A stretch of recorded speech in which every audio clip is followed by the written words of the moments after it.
Pemirsa, masih di IDX Transaction Closing, kita ke topik pilihan pemirsa, di mana Bursa Efek Indonesia memutuskan menunda penerapan pemenuhan rasio free float di 10% menjadi November 2025. Pihak bursa menyatakan penundaan tersebut mempertimbangkan dinamika pasar terkini serta untuk memberi kesempatan kepada perusahaan tercatat untuk memenuhi ketentuan minimum rasio free float.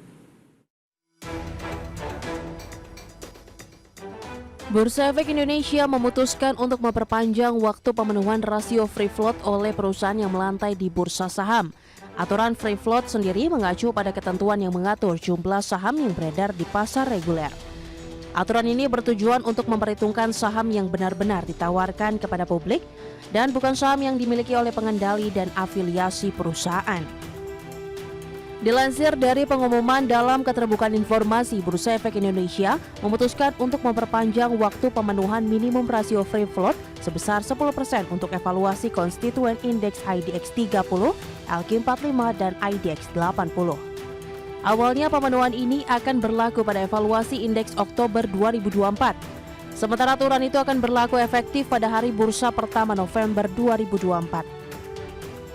Aturan baru ini membuat pemenuhan aturan ini mundur ke tahun depan, waktu pemenuhan pada evaluasi indeks Oktober 2025 dan efektif pada hari bursa pertama November 2025.